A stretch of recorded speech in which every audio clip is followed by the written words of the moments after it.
Well, today we took the first step on the outdoor kitchen project. I am starting a little early, as you can see. We still got snow on the ground, but I went ahead and removed the gutter from the roof here. You can see I got it laying over there. It's all one piece. We actually just hacked it off right here, a little past where we're going to be putting the ledger, and we'll redo that. We'll take it out to the corner. I didn't want to mess up this corner. When it rains, there's a lot of water that would have been coming off here. I still wanted to keep that little piece temporarily. So we'll peel off some of this trim, get a ledger board up there, lag it all into the trusses, and start this build. I got a big, giant steel I-beam coming. Basically, it's going to go from this left side of the window all the way over, covering the hot tub and big outdoor kitchen. All right, so we just peeled off all of the soffit around the area that we're going to be adding the ledger board. I had to do that because I need to put in a bunch of blocking tied to the truss tails to redistribute all the weight that's going to be on that roof and get it off of just the ends of each of these tails. So we need to do a lot of blocking in there. We're going to do blocking behind the fascia board between every truss, and then we're also going to do some blocking after that to the sides of each truss, and then screw from the fascia board and the blocking and actually the ledger all together, so that you're just kind of making this big, bulky, tied in lumber that's going to basically, like I said, distribute all of the weight of that roof, so that it's not just hanging on the tails. That's not a good way to go about it. Would it hold? Yes, but definitely not the right way to do it. So next up, I'm going to just start measuring and cutting all my pieces, and it's a little time consuming, but this is the one thing that, like, you can't go back and fix when everything's, if you ever notice there's some issues, and it really wouldn't be a minor issue. It would be something major with sagging or actually moving the trusses. I mean, it would take a lot, but it's something you do not want to try and go back and fix. So doing it right from the beginning is the way to go about it. So let's get some of these boards cut and start getting this blocking put in place.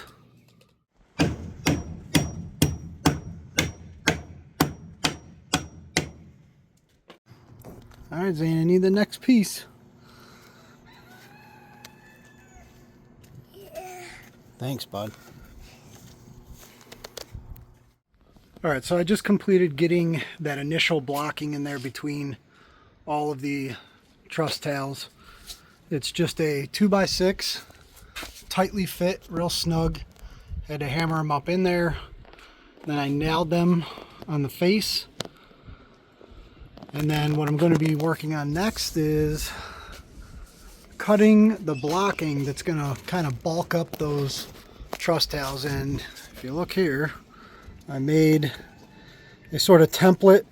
Now the unfortunate thing is, because the cardboard that's back in there that was for the spray foam is not in the same place on every one, I'm not going to cut custom ones for everyone, but a few of them are just pushed out a little bit, so I don't want to mess around with any of the foam or the cardboard. The cardboard's fine, but I don't want to mess with taking out any foam that I don't need to. So my goal is trying to cover up into there as much of the truss as I can.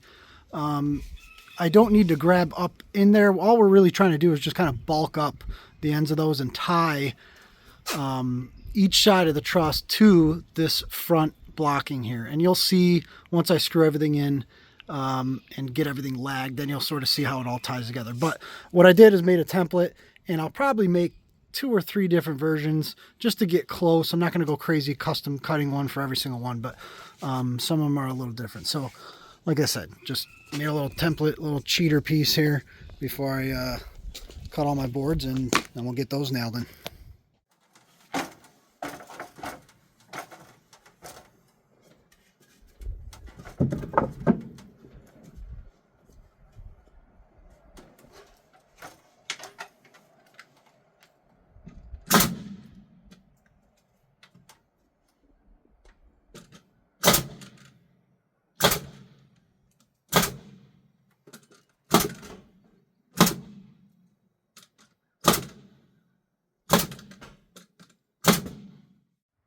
All right, so we got all the main blocking in. I'm gonna go up here and kind of give you a view of what we got going on. So the blocking we added right here, and it's sandwiching between the towel of the truss. So you could see how meaty that is. Now the point of this is not necessarily to beef up the truss itself. I mean, this 2x10 truss is extremely strong on its own, but the point of this is actually to be able to now take some ledger screws, some timber screws, and put them through this front fascia into this blocking. So if we were to just put timber screws right into the fascia, right into the tail, you know, that would work. But by adding all this blocking, then putting screws from the fascia into this, into that, then what we'll do is probably even put some more screws into here. It doesn't hurt. I mean, it's probably extremely overkill.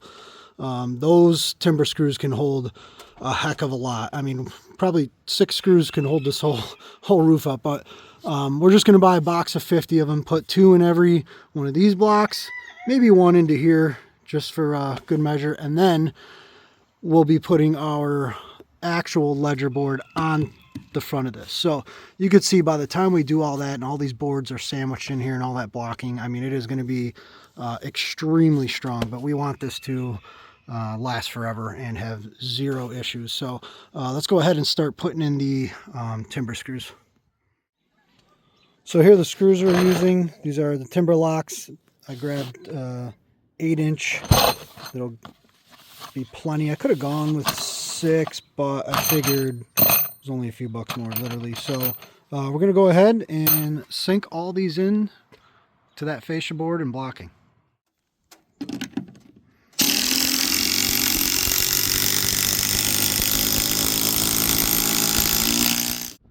Now that we have all our timber screws holding that fascia board on tight, we're going to go ahead and start putting up our soffit. And there's a few things I have to actually take care of while I do that. So currently this dryer vent is coming out, which will be right where about center of the kitchen. So we want to relocate that further down. We're actually going to locate that right past the door, because what I did notice is when that dryer is going in the winter, because of the moisture, you get this buildup of like ice on the siding. I did have it pointed out directly, but the wind hits it and affects with the dryer, so sideways was the way to go. I'm not really too concerned about it really hitting the siding at all, but just something I just didn't want it to be. If I put it short of the door, then I would just be blowing that moisture all over the door. So we're just going to relocate it right past the end there. That's why I took the soffit all the way off to that point. So I've already ran new ductwork up in the attic, so we just have to punch a hole, but we're going to go ahead and put our soffit on, cover up over that, spray foam that hole shut. What else do we have to do? So I think that is it. What I've also done was went ahead and marked. You'll see up there I have lines wherever the middle of the trusses are, because that's what I want to try and hit with my ledger board. Now that we've already put screws into our blocking pieces, we're going to try and attach the ledger board to the truss tail, and then everything's completely tied together. So also, for future sake, once the soffit's on, it's really hard to tell where obviously the trusses are. So when I eventually go to drill a hole for running electric from the attic out to this kitchen area, which by the way, I do have electric down here that'll be under the countertops, but I want to be able to put a circuit out of the top for lighting and whatnot. So I went ahead and just put tiny little pencil marks, you can't even see them with your eye, on the very top edge of the J channel, so that later on I have marks where all of my truss bays are, so I could easily just drill straight through and know right where to hit. So just thinking ahead of those sort of things, not have to be a big challenge later. So I'm going to go ahead here and just start putting all this soffit up. So here it is with the soffit all back on, and we ended up, like I said, relocating that dryer vent to over here, tucked away. So that's going to work out real good. And what's next is going to be mounting the ledger board. But before that, what I actually want to do is where we had cut off this fascia trim here. What I'm going to end up doing, because when I mount that ledger board to the face of this, we need something to still cover that soffit and make a nice covered lip like that does right there. So what we're actually going to do is take some of the fascia trim that we took off here. We're going to cut it just enough to be able to finish under it and up the side a little bit, so that when we put our ledger board on, there's a nice trim piece there, because it would be a little tricky trying to tuck it up in between there once that ledger board's on. So that'll give that a nice finished look, and then all you'll see will be the ledger board with the joist hangers coming off that are all finished, sort of modern looking brackets. They're not just standard joist hangers. So you'll see the wood and you'll see the brackets. However, we will be painting all of that wood black, of course, to match. So we just want to finish up that trim there. So that's what I'm going to work on next, is cutting down that trim, getting that mounted up there, and then getting the ledger board on. So now at this point, we got our fascia trim that we're going to chop down, that we took off the house previously. We're going to chop it down just enough to cover that soffit, like I mentioned. So we'll cut a few inches off that. And then what I'm actually going to do here is start marking my ledger board for all of the places that it will get these ledger lock screws, and as well as where the joist hangers will go, so I could plan out all the spacing for all these in the hangers so that they don't run into each other. Now, if there's an instance where one of the hangers you can't get one screw in, I mean, it's not a big deal, because you have so many that are basically over-engineered to begin with. So, but if you could sort of plan ahead of time, you can minimize that so that you're not running into like a repetitive pattern of that happening. So I'm just going to go ahead here, like I said, cut up my panels, and also get this ledger board all laid out. So what I'm doing is actually now attaching the joist hangers to the ledger. I went and marked every 12.5 inches to center. So what that'll do is give me exactly 24 rafters over the 24 feet. If I went every 12 inches, I would end up with 25, and I would be off a little bit at the end. So I went ahead with 12.5 inch spacing, a little over a foot, but that's going to give me plenty of rafters for this. I wanted to beef it up. You could probably get away with 16 on center, but you're really going to get a lot of extra strength, especially with 2x4s. And the reason I'm using these 2x4s is just because I only have so much height to work with, and you'll see as it all comes together later. So we're beefing it up wherever we can. So like I said, I've gone and marked all my spacing every foot, and I'm just being very careful to put the brackets and line them up. So what I'll do is use this square to actually get the one side squared up, and then you'll pinch the bracket together once these two screws are in, and make sure that middle space is even, and sink in these other screws. Then what you'll see too is also this blue tape. That's going to be where I will end up putting my ledger screws. So we'll get this mounted up. We'll just put some 3-inch drywall screws basically just to hold it up there temporarily. Then we'll go ahead and stagger our ledger screws to get it all fastened in.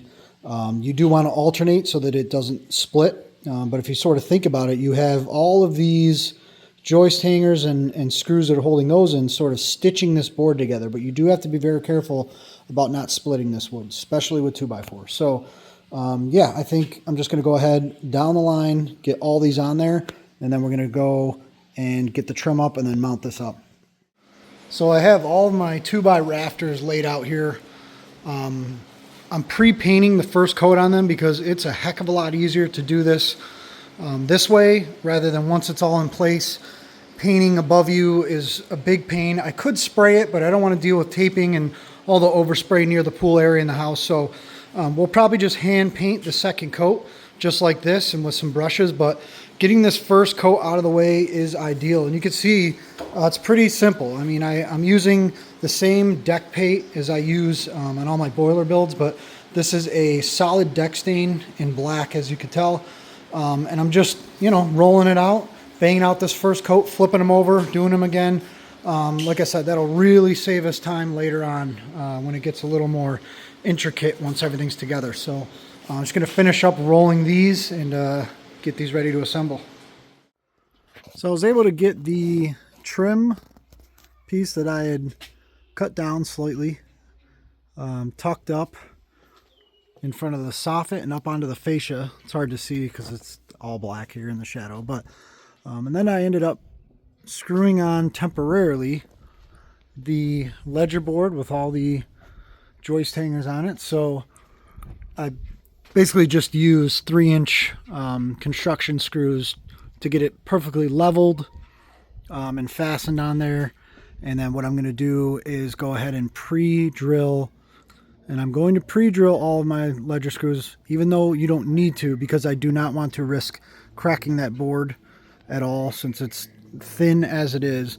But we're going to put a bunch of those ledger screws into there, and then you can see I have my string with a plumb bob on the end. I'm going to get a good point marked here where I can start to mark out and square off where my post is going to go. So we're going to do a 3, 4, 5 triangle here to square this, and I'm not going to square it from the house because it's actually not perfectly square. I mean, it's off by maybe a 1/2 inch, but I'm OCD when it comes to these things. So I'm actually going to square it from the fascia board, which is what the roof will be based off of anyway. So since that's what we're attaching to, it really doesn't matter what the house is. So we'll be able to get this thing dead on within a 1/16 of an inch probably. I know it's kind of overthinking it, but that's how I do it so that there's no issues later on. So we'll just go ahead, like I said, make a triangle here, square that, figure out where the post is going to go, and then we'll figure out our angle. We're just going to do a 1 foot drop from that fascia board to the top of the beam. So about a 1/12 pitch. Pretty flat, but that's what we're going for. We don't want to lose a lot of headroom. I'll get my post stood up, get some things marked, and then we'll go ahead and start working on the posts and getting those set up. So here is the I-beam that we're going to be using. 24 feet long. Had some flanges custom welded on the end of it. And I gave them all the dimensions I needed so that nothing will be exposed, and I'll sort of talk about that when I get working on the beam here, but it's really excited about it. It's going to look really cool when it's all done. So all right, I'm going to move on to getting all the ledger bolts in and starting to square off this first post here. All right, so what you can see here is I have the tape measures laid out in obviously a triangle form. Like I mentioned, I had my plumb bob to figure out how far off our overhang was. I worked that back to the wall. Our post is going to be 8 feet away from the wall to the front, well, I guess the back corner if you're towards the house, back corner of the post. So following the 3, 4, 5 method of squaring, 8 feet off the wall would come out to be 10 feet 8 inches on the 90, and then our angle here should be 13 feet 4 inches. And you can see I've got it perfectly squared out to where these 2 points are exactly. There's our 8 foot mark, there's our 13 feet 4 inch. So right there means we are perfectly squared off of that fascia and the house. And then what we'll do, since we know we have now a square edge, we're just going to pull from this square here all the way down 24 feet and 8 feet off, and we know we're completely squared off. Now that's going to get us literally exactly within like an 1/8, but because wood is wood and it has some non-perfect cuts and whatnot, and when you're dealing with something 24 feet long, you're going to lose a little bit. No big deal at all. You're going to make up with all that and all your framing, all your sheathing, all your roofing. You'll never even notice if you're off an inch, which is typical, but we're going to get it exactly as close as we possibly can. So that all starts with making sure you're working off of something that's square. So let's get to it. I'm going to get the post marked that point, and then I'm going to set the plates and start drilling.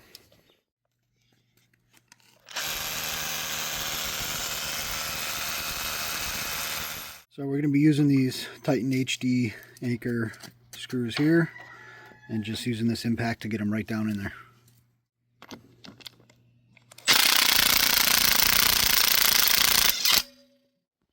I got these posts upright, just temporarily screwed in, just one screw on each side, just to hold them in place for now.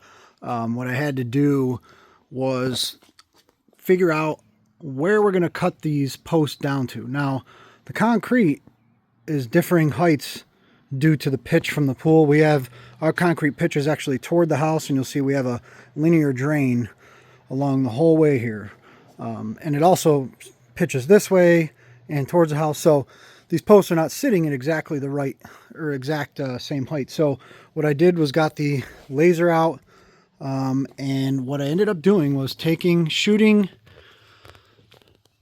up there right below where our 2x4s are going to be sitting in the joist hangers, and got a measurement there. Then what I did was I subtracted the amount of drop we want to the other end, but only 7 feet out. Now we're going to go further than the 7 feet, but our 2x4s are only spanning 7 feet. We're going to have an overhang that I've yet to really decide yet. I have 12-foot 2x4s that I'm going to be using. I'm going to get them all up there, and then I'm going to kind of visually see what I want, taking into account how much overhang I want. If you're sitting at the countertop on the stools and it is raining a little, I don't want it to be hitting your back. So we'll figure that out later, but I know I'm doing a 1 in 12 pitch, which is pretty flat, if you will, but it's enough to just get the water off it. But I don't want to lose a lot of headroom out here, obviously, so that's the pitch I'm going with. So over the 7 feet, it ends up being about 7-ish inches, doing 1 in 12.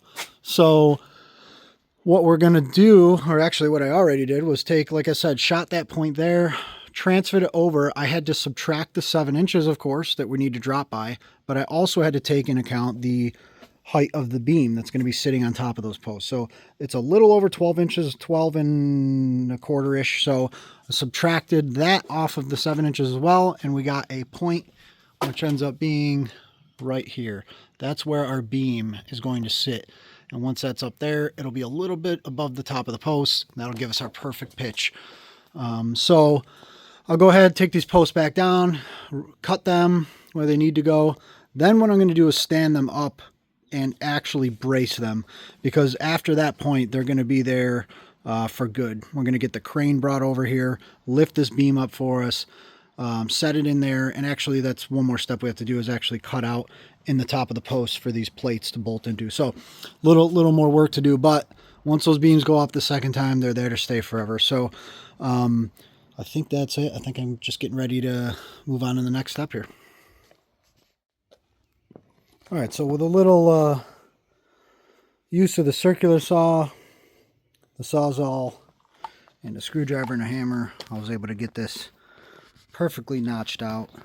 I went a tad deeper than I needed to, just so that when we get this beam up there, we don't get in a situation where we have to trim more. I went a tad wider, same thing. I might actually throw some glue in this when we do bolt it together. Not that it's actually going to bond the wood and the metal together, but more of just as a filler, almost like a liquid shim.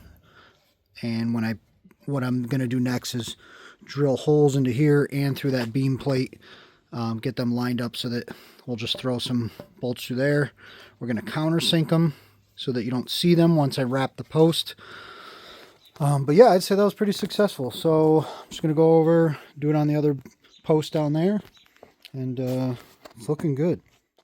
So now with both of these posts cut out for this flange, I actually had to do a little bit extra cutting because where they welded on each side of the plate takes up some, so I cut on an angle here away from the top of the post to account for that.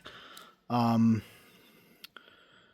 actually just went ahead and drilled through the wood and the plate all the way through. I ended up having to actually drill through the wood, make a mark on the plate with the bit, pull this off, drilled through the plate. I just want to make sure everything was fully aligned. I keep switching bits from the wood to the good metal ones I have. not to burn anything out. So yeah, I mean, it came out great. So now all I have to do is just enlarge the holes for the size of the bolts that we're going to be putting through here. We're going to have some washers. We're going to use,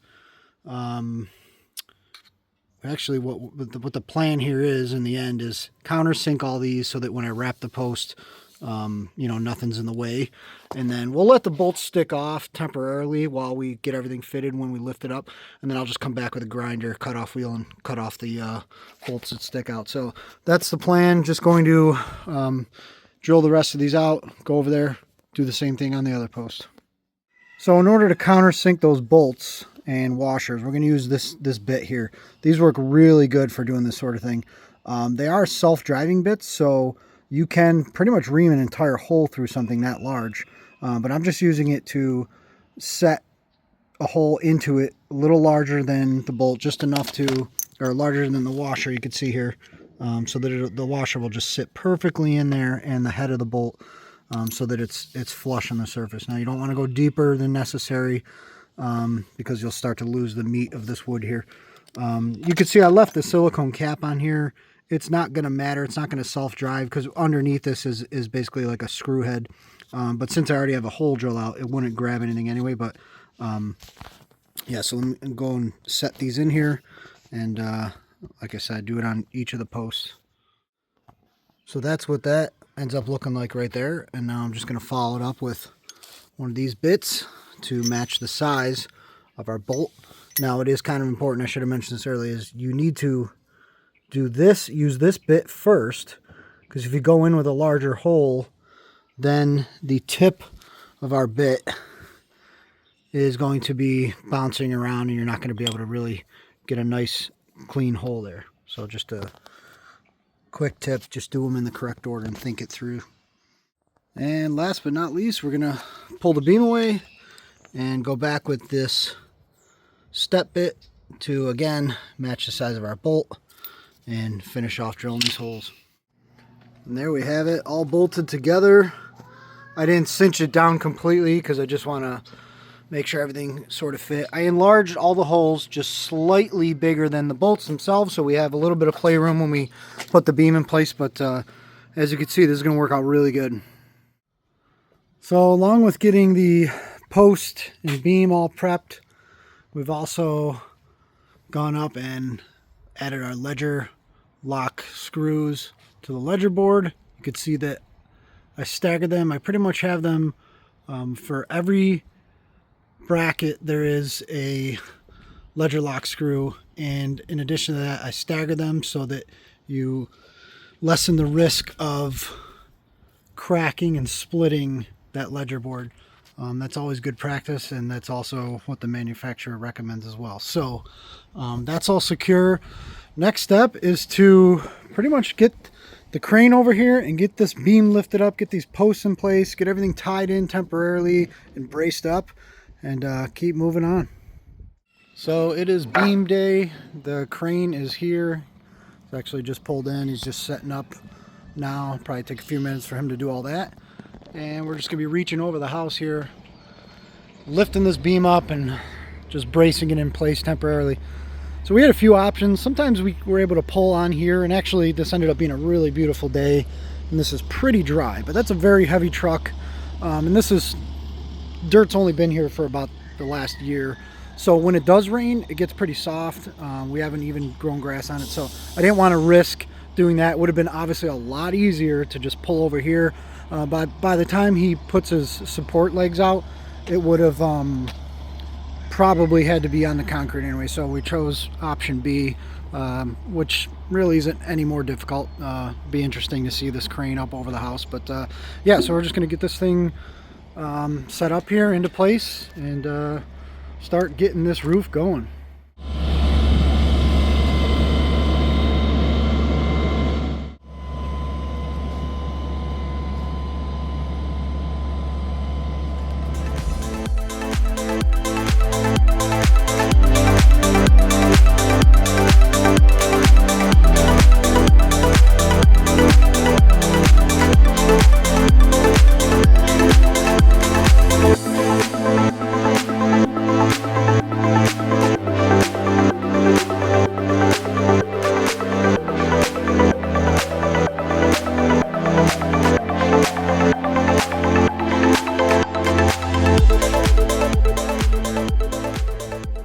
Well, that went pretty well. We got the beam up, no problem with the crane.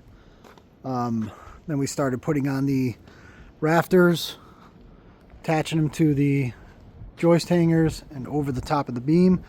And then we lagged in underneath this lip of the beam into every 2x4. And then what I've been doing now is just sheeting the top of this. We're using 3/4 ply. Now the reason we're doing that is because we only have so much room to get our standing seam underneath the height of that roof there. So it's just enough to put the roof and then leave about 1/4 inch of playroom for expansion. So we're going to be attaching our clips for the standing seam directly to this plywood, not down to purlins or anything like that. But we also don't want our screws to protrude down through. And you're not going to be able to hit your studs because those are running this direction, and we're going to be putting obviously our roofing in this direction. So our clips are going to have to be fastened down to the plywood. That's why we went with that thick sheeting, so that we could get the screws down into the meat of that plywood. So I'm going to finish wrapping up getting this deck completed here, and then what we're going to do is ice and water this entire roof deck so it's completely waterproofed, and then it'll be dried in so we could order all our roofing material, and this could sit here. We're gonna get a bunch of rain in the next few days, so just want to get that ice and water down so it doesn't get have any issues on this plywood. So yeah, that's the next step. Everything's dried in now, got the ice and water down, worked out perfectly. And then I actually ended up having to tuck some ice and water underneath the drip edge. So I cut some small slices, maybe like 6 inches, and was able to work it up underneath that lip here, up inside there a few inches, so that if any water does drip off here, off the drip edge, it'll hit this and continue on to here. So luckily, because it's probably only 40 degrees at best out here today, I was able to keep this stuff in the shade and peel the tape off completely and work it up into that channel. Normally, if it was really warm out, you would not be able to do that. It would just stick immediately to itself and also the wood underneath there. So it worked out perfect being a nice cool day today. So but just enough actually where the sun is beating on this, so it's pretty tacked down. It'll still be out here for a few hours in the sun, just to get a little more sticky so it doesn't blow away or anything like that. But I am just going to put some staples around the edges that I wrapped, and that's a good practice too, is actually I see a lot of these get installed and they just cut it right to the edge. Good thing is just wrap it completely over the edge like this, so that'll be, you know, even if any water drips down over, it's completely waterproof. So yeah, it came out really good. Next, we're just going to start measuring for all of our roofing and flashing and trim, and get this roof on here. So we're ready for some metal roofing and all our flashing and trim at this point. So yesterday I just got delivered all of the materials for that. We've got roof panels, all of our trim, drip edge, all that stuff. I actually have leftover panels from the original roof that we did. I have a bunch of spare pieces. They're actually too long. As you can see, this is, I don't know, about, I can't remember, 18 feet or something like that. So we're going to be trimming those. I got a nice metal blade that I use for a lot of the trim that goes on my circular saw, and it cuts like butter through that metal. So we're going to be trimming those spare pieces that I got to finish it off. I probably got enough to go halfway across this roof for now, but I'm just going to start unwrapping all this stuff and start installing the drip edge and just go from there. So up here on the roof, you can see I've started to lay a panel. We got our drip edge on here, and what we had to do is actually, you use something called a starter J trim, which is wrapped around underneath this panel. Since there is no way to secure this edge of the panel down with any screws, because this is a completely hidden screw system with, you'll see clips that go here which hold down and interlock the next panel. So your starter J gets screwed down first to the roof decking. It comes up and then over the top of this edge of the roof panel, which keeps this from being able to lift up. Then you go ahead and put your rake trim on over all that, and it covers all that up and secures it all. You could use butyl tape or geocell caulking along that seam just for some extra protection in case, you know, some really hard rain was able to hit this, bounce up, bounce through that. I mean, it would have to be some really aggressive rain or snow melt. So it's a good idea to seal it up anyway, but it's not you know, 100% required, but definitely good practice. Recommend it. So I'm just going to put a bead of sealant along that inside edge before we put any of our rake trim on. Now you'll see the clips I installed onto the end of this panel, and then what happens is the next roofing panel will come snap down onto these clips here, and that'll hold the next panel down in place. You can see that there's a little bump out on these brackets, and that's what catches the lip of the other roofing sheet to keep it from ever lifting up. So once they're on, they're on. You can't pop them back off, but what you can do is actually slide them down. So that allows, these clips allow movement for expansion, which is also why you don't want to butt these up completely up against. You want to have some room for expansion. These will float around slightly as they get really hot, especially black. I mean, in the summer sun, these things can get extremely hot and expand and contract. So it allows some movement, but what you're also going to do is what holds it from sliding is you're going to put the Z channel in here, which is going to be a bent piece of metal, and you'll see that later, that we put between every rib, and that's what's also going to, our flashing that tucks under here will then go onto that Z channel. It'll all get geocelled caulked, and then rain and snow can't ever get up in there. And that's what also keeps the panel from being able to slide down. So now I'm just going to start snapping on the panel and just work my way across the roof. All right, there it is. So all the panels are on. I skipped a bunch of video to save you time of the repetitive motion, but basically it was just pop the panel down, put on the clip, screw them down, pop the panel on, just keep moving. We did really good against our drip edge as far as squaring this thing out from the beginning. I think at the end I was off 1/8 of an inch, which is really good. I've been off almost up to, I don't know, a 1/2 inch, which you could kind of cheat a little by trimming the ends and with a grinder and bending the lips slightly and just keep working it up. But in the end, this all gets pretty much hidden by a gutter. So when you're standing in the ground looking up, you're never even going to see if you did have any inconsistencies, if they weren't too bad. So these lined up really well with the upper roof. Looks really good. I still have some flashing obviously to do. But really in the end, you can't even see from the ground no matter how far back you stand because of the pitch of this and the height.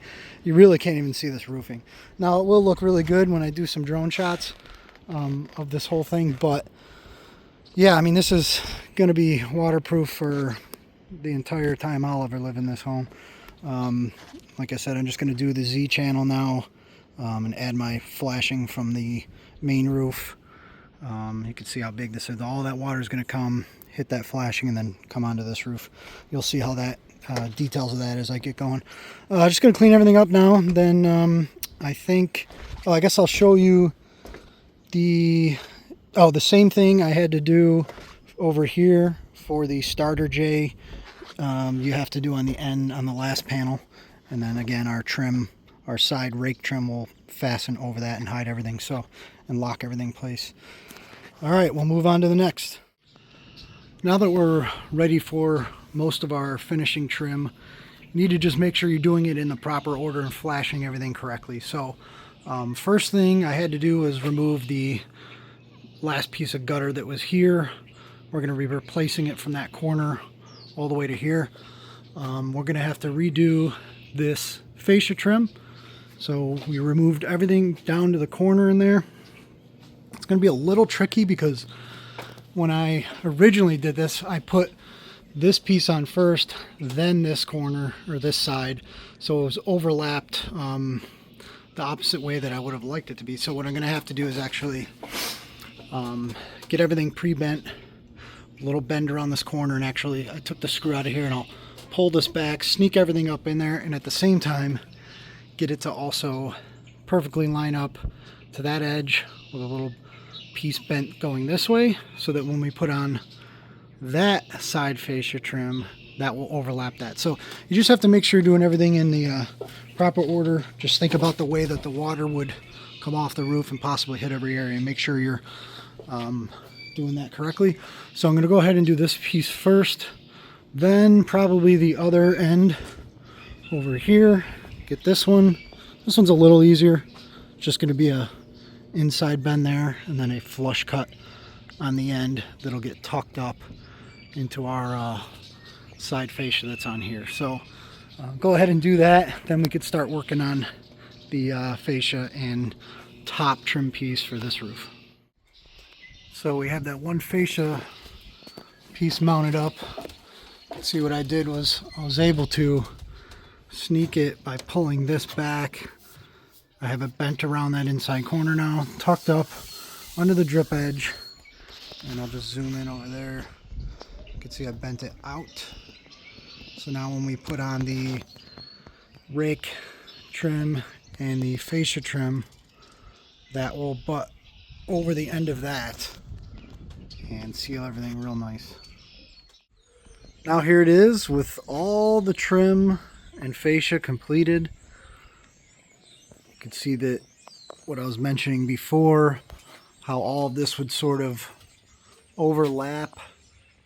You can see the side fascia trim here, and then the top cap wraps over that, and everything's finished off real nice.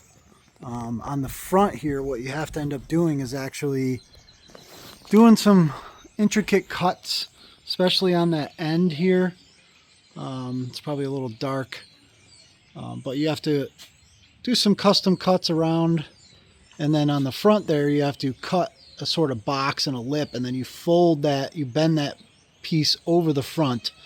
If not, you would just be able to see right up in there, and doesn't have a really good clean finished look. So yeah, that's it. So now we're going to go ahead and probably get the gutters on, but the one last thing I have to do is actually go back right up on the top and put on our Z channel and that finished flashing that'll finish all the flashing that'll transition from that roof to this roof. So we'll get up there, we'll cut our Z channel, screw that down, put that flashing piece up there, and that will pretty much wrap up this project.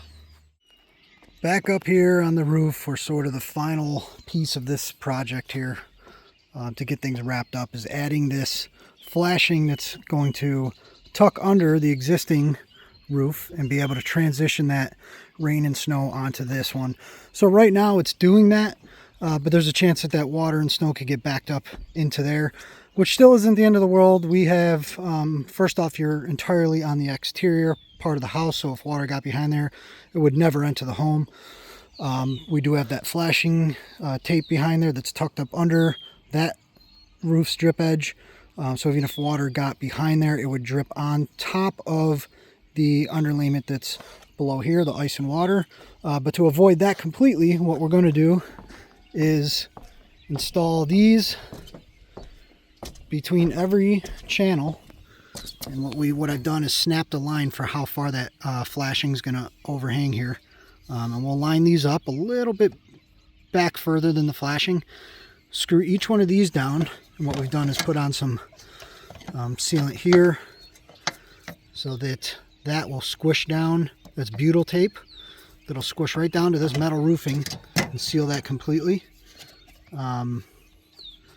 Then what we'll do to seal up these edges is go in here with some geocell caulk these little points here so that water and snow can't sneak up past this. Then you'll put your flashing under there over the top of this and screw that final flashing down to these, and that with just some stitch screws, some very short metal screws, and that will basically seal this whole thing up for good. So I'm going to get going and installing all of those, and we'll get this flashing piece on. So now with all those screwed down, I tucked in this flashing here so you can see what's underneath it and this flashing. So you can see that these are inset slightly, just so we don't have the chance of them coming out past this, or else you'd be able to see that white. The reason you see the white is because the metal is black on one side, white on the other. Obviously, in the way they bend it, you will be able to look up into here and see that. So that's why you can see this. So what we'll just do is tuck this up really good up against that flashing tape that's up in there. Now, normally, what you would do with less of a pitch would be able to slip this underneath this roof strip edge. Unfortunately, we're not able to do that. So instead, what I have to resort to is screwing this down nice and tight, and then I'm going to be using some geocell in there up against that drip edge, just so that if anything does hit that, it won't be able to seep down in there. And like I said, if it does, not the end of the world at all. Everything's waterproofed beyond that. The only thing that would probably do that would be snow sitting here and melting. But you know, we do have a pitch. It doesn't look like much on the camera, but this will pitch and come down here. So that will be how this all gets attached.